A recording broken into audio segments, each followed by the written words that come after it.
Oke, Assalamualaikum warahmatullahi wabarakatuh. Nama saya Muhammad Rizal Faruk. Saya dari Fakultas Ilmu Komunikasi, jurusan Ilmu Komunikasi. Di video kali ini saya akan menjelaskan tentang pengertian humas, dan ciri-ciri humas, dan tujuan humas, fungsi humas juga. Humas. Humas merupakan singkatan hubungan masyarakat yang merupakan seni menciptakan pengertian publik yang lebih baik, sehingga dapat memperdalam kepercayaan publik terhadap suatu individu atau organisasi. Dalam bahasa Inggris, humas juga dikenal dengan istilah public relation atau disingkat PR. Humas sendiri merupakan bagian dari organisasi yang berfungsi untuk melakukan interaksi, hubungan, dan juga kerjasama dengan masyarakat yang terkait dengan organisasi tersebut. Humas memiliki tanggung jawab dalam membangun dan mempertahankan reputasi, citra, dan komunikasi yang baik antara organisasi dan publik. Adanya humas tentu memiliki beberapa tujuan, diantaranya untuk membujuk masyarakat, investor, mitra karyawan, dan pemangku kepentingan lainnya untuk mempertahankan sudut pandang tertentu sesuai yang dikehendaki. Oke, untuk itu humas memiliki peran dan tanggung jawab yang penting. Kegiatan umum humas meliputi berbicara di konferensi, memenangkan penghargaan industri, bekerja sama dengan pers dan komunikasi karyawan. Humas juga memiliki ruang lingkup yang luas, baik lingkup internal, misalnya dengan karyawan atau manajer, maupun eksternal, contohnya dengan masyarakat, media, atau pemerintah. Arti humas secara umum, pengertian humas atau hubungan masyarakat secara umum adalah sebuah proses yang terus-menerus dari usaha-usaha manajemen untuk memperoleh kemauan baik dan pengertian dari pelanggan, pegawai, dan publik yang lebih luas. Dalam pekerjaan, seorang humas membuat analisis ke dalam dan perbaikan diri serta membuat pernyataan keluar. Humas juga berfokus pada relasi antara perusahaan dengan publik atau masyarakat sekitar. Definisi humas.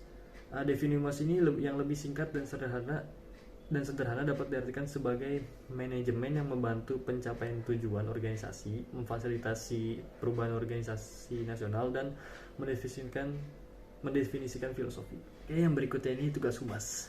Tugas humas. Humas atau hubungan masyarakat memiliki sejumlah tugas yang dijalankan untuk mencapai tujuan tertentu. Contohnya menyebarluaskan informasi kepada publik tentang suatu gagasan agar diketahui maksud atau tujuannya oleh pihak-pihak terkait di masyarakat. Terus yang selanjutnya menciptakan kesan atau image terhadap suatu produk atau tokoh tertentu. Mempersiapkan bahan-bahan yang up to date mengenai topik yang akan dikomunikasikan pemimpin pada masyarakat dalam kegiatan pidato, wawancara, ceramah, seminar, dan lain-lain. Yang berikutnya, memberikan kejelasan tentang informasi yang telah disampaikan administrator atau pemimpin pada pihak-pihak terkait. Terus menyusun dan mengembangkan rencana yang berhubungan dengan pelayanan masyarakat yang disampaikan pada pemimpin untuk mendapatkan persetujuan. Menciptakan ketertarikan publik terhadap suatu situasi tertentu yang berdampak besar pada organisasi. Menyampaikan informasi kepada masyarakat untuk bisa mendapat simpati di publik. Fungsi humas. Humas sendiri memiliki beberapa fungsi dan tujuan. Menurut Edward L. Bernie memberikan pemahaman kepada publik seperti melakukan persuasi kepada masyarakat dengan tujuan untuk mengubah sikap dan tingkah laku. Selanjutnya, menentukan sikap dan perilaku publik agar sesuai dengan sikap dan perbuatan sebuah lembaga ataupun sebaliknya. Ruang lingkup humas. Humas sendiri memiliki ruang lingkup tersendiri yang meliputi hubungan publik internal public relation, dan hubungan publik eksternal atau external public relation. Oke, yang pertama itu ruang lingkup humas internal. Ruang lingkup humas internal atau internal public relation adalah orang-orang yang merupakan bagian dari suatu instansi atau perusahaan tertentu yang meliputi employer relation, hubungan dengan para pekerja, atau stockholder relation, hubungan dengan para pemegang saham.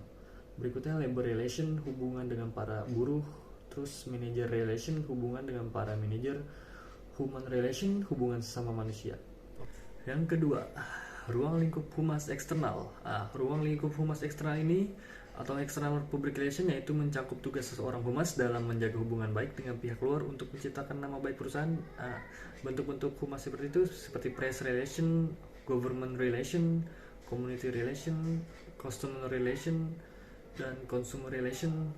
Nah, oke, itulah referensi mengenai pengertian hubungan masyarakat secara umum atau humas. Oke, sekiranya begitu dari saya, dan bila ada kekurangan atau ya hal-hal yang tidak diinginkan, tolong dimaafkan selebihnya, dan assalamualaikum warahmatullahi wabarakatuh.